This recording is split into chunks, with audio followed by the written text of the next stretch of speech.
Mesdames et messieurs, bienvenue dans l'invité du jour. 1,8 milliard d'euros, c'est le montant du fonds que vient de créer l'Union européenne pour aider le continent africain à freiner l'exode des migrants vers l'Europe. C'était à l'occasion donc du sommet sur l'immigration qui s'est achevé ce 12 novembre à Malte entre l'Union européenne et l'Union africaine. Mais ce montant ce fonds est-il à la hauteur de l'enjeu? Pour en parler, nous recevons Boubacar Seye. Il est le président de l'association Horizon Sans Frontières. Il est notre invité du jour. Monsieur Seye, bienvenue et merci d'avoir accepté notre invitation.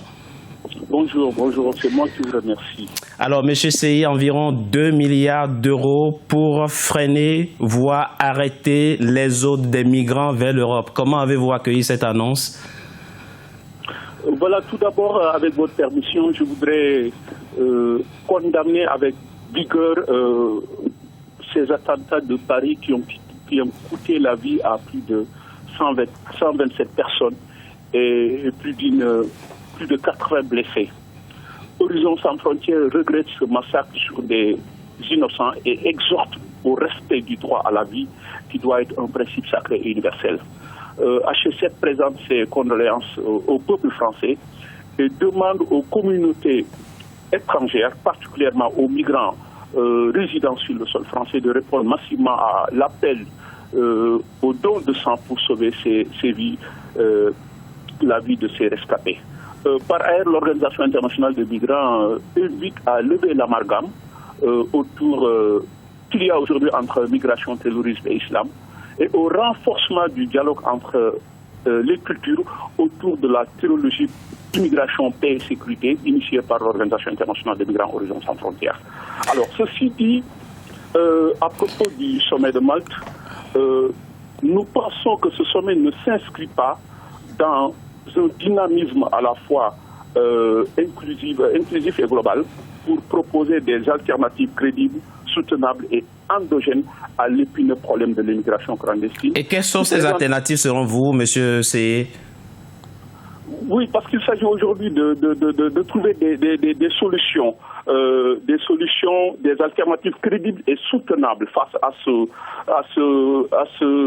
phénomène qui présente des conséquences incalculables dans nos sociétés en situation de vulnérabilité chronique. Il ne s'agit pas pour nous de créer un sommet pour monnayer le retour de ces migrants. En fait, de ces migrants subsahariens pour la plupart, parce qu'il faut dire qu'aujourd'hui, l'Europe fait la confusion entre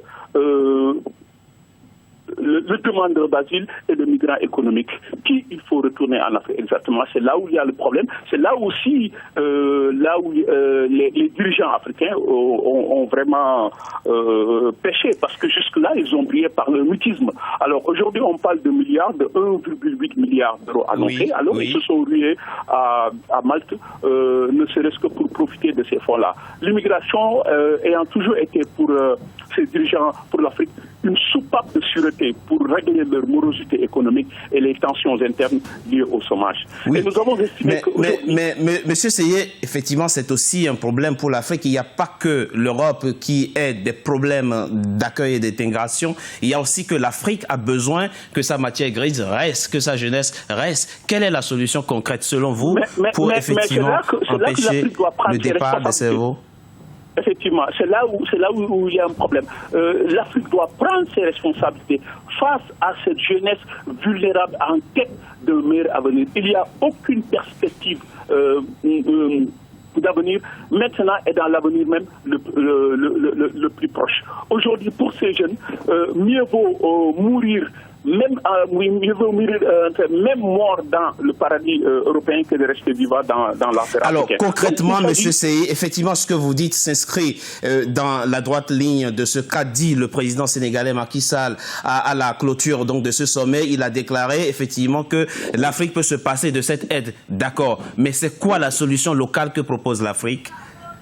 La solution, c'est de lutter c'est de lutter farouchement contre la pauvreté. Mais là, il faut faire un rapide survol des courants migratoires, les causes de la migration aujourd'hui. Les gens migrent dans le cadre du Sénégal pour des raisons économique. Un fort différentiel économique déclencherait les migrations internationales au Sénégal. Mais dans un tout autre registre, toute l'Afrique est minée par des crises. Et là, nous rentrons dans le cadre des migrations forcées. Alors, donc, ce fonds est destiné à financer des projets, notamment dans le domaine agricole. Est-ce que vous pensez que c'est tenable, effectivement, avec 2 milliards d'euros, de financer des projets agricoles pour garder les jeunes Africains désœuvrés en Afrique?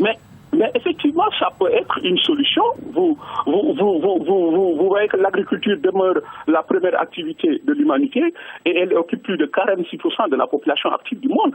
Aujourd'hui, une bonne politique agricole pourrait permettre le rééquilibrage de la balance commerciale et faire de ce secteur une filière porteur d'emploi. Mais généralement, ce qui va se passer est autre. Qui va gérer ces fonds-là? Ces fonds risquent de tomber dans des tonneaux sans fond, pour ne pas dire plus. Parce qu'en réalité, ces fonds n'ont jamais profité aux ayants droit. Et c'est là le problème. L'Europe doit changer de type de coopération. Donc Nous sommes d'accord sur le principe. Il faut plutôt une bonne gestion de ces fonds pour que ces fonds, effectivement, parviennent aux bénéficiaires. C'est ce que vous touchez du doigt. C'est le point important pour vous.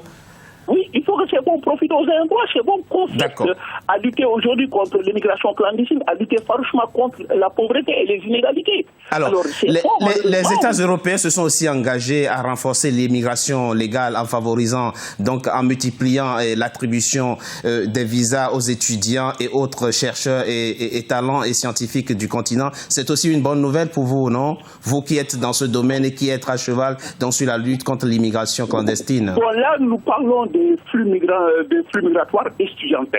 Alors, effectivement, la relation autrement exclusive que la France aujourd'hui avec les pays francophones dans le domaine de l'enseignement supérieur, aujourd'hui est en train de s'effriter. Il y avait un système unilatéral des systèmes d'enseignement mondiaux, universitaires. L'UNESCO avait estimé ces flux-là à 1,8 million en 2000. Aujourd'hui, ce chiffre augmente chaque année de 7%.